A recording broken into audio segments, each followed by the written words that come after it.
Right, hello and welcome to the Abarth 1500 Biposto Bertone B.A.T. one from 1952. Now I know I probably butchered that name, but it's fine because I'm just going to be referring to this car as the Abarth 1500. So, today we're going to be finding out or answering a question, is this a fast classic? So, very simple one, so let's get straight into it.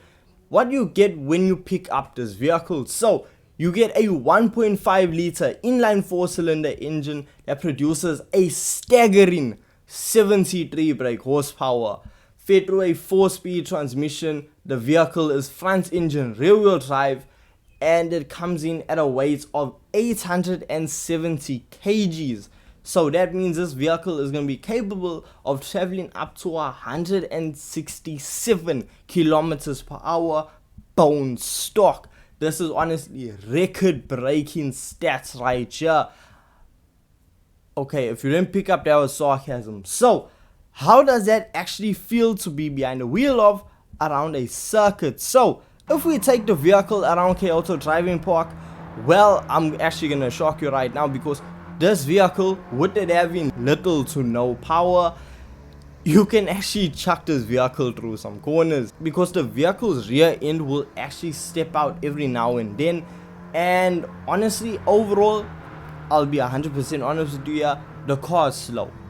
You can't expect lightning fast performance from a vehicle that produces less than 100 horsepower. No matter how light it is, okay, there are a bit of exceptions to that, but even with it being fairly light, 73 horsepower, you going nowhere slowly. So, after setting lap times around the 2-minute 30-second mark, which I think has to be a record for one of the slowest cars I've ever driven around this track, well, at least give me some time to give you some history on the Abarth 1500. So, following the advancements in aerodynamics throughout World War II, car manufacturers turned their attention to making their cars as streamlined as possible.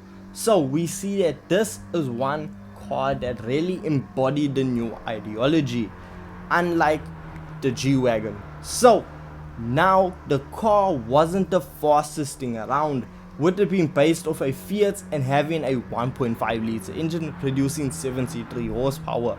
You're not going anywhere quickly, but that's the point.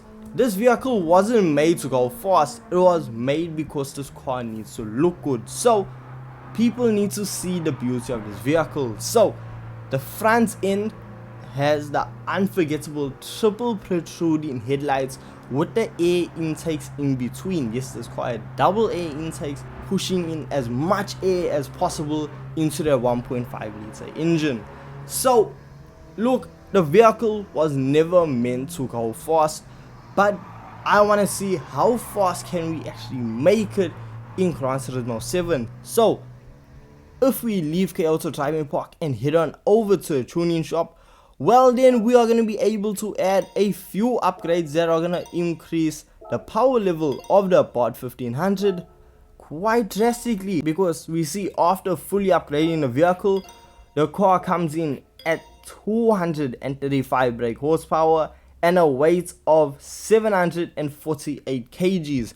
So firstly, we drop weight, which I was actually shocked about, and we added a lot of power, more than tripling the horsepower of the Abarth. So will this now fix the issue of the vehicle being incredibly slow? But before we find that out, we need to head on over to GT Auto to see what customization we can do to this vehicle. And just like every other classic, you can't do anything.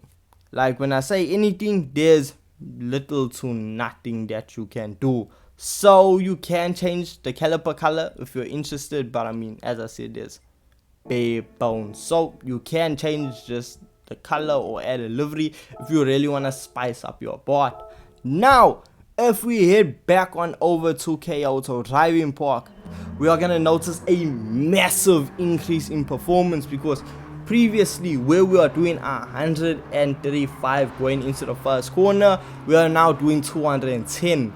It is a massive difference, and what's crazy to me is the vehicle, you will actually find it lighting up its rear wheels. You'll see the rear end stepping out, making it a very chuckable vehicle, and depending on how hard you have your suspension out, it can be actually quite tricky to get a hold of.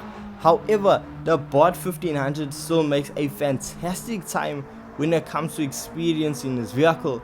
However, I'm going to be 100% honest with you here, this car is slow. Coming in with setting the fastest lap time I was able to manage being a 1 minute 46.1. Now yes, this car is able to set a 1 minute 45, but still the car is not fast. It's not a pure racer.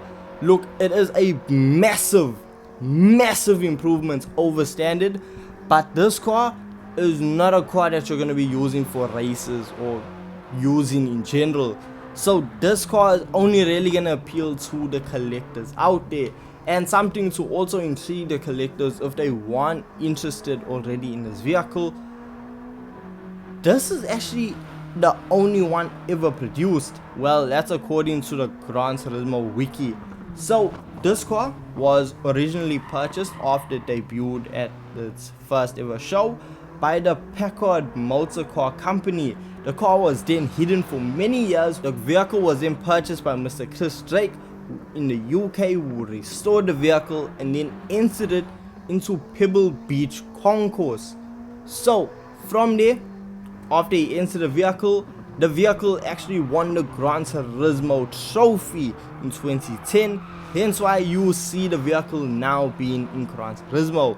So the vehicle is a one of one in existence, and considering the fact that the vehicle only costs 1 million credits, which in my opinion is actually kind of low, but I mean paying 1 million credits for a vehicle that you're never gonna use, I'd say it's not that bad of a payment. So with those being said, let me know in the comments your thoughts on the B.A.T 1500 and Liam here in edit. And before I actually close off, I just want to hear from you in the comment section as well. I just want your thoughts on the captions. Are they needed, or should I just forget about adding captions to my videos? So it would also help out and just improve the quality of the videos if you let me know your thoughts on that topic as well. So, and with all this being said, thank you so much for watching, thank you so much for your time, and I will see you guys in the next Gran Turismo video. Peace.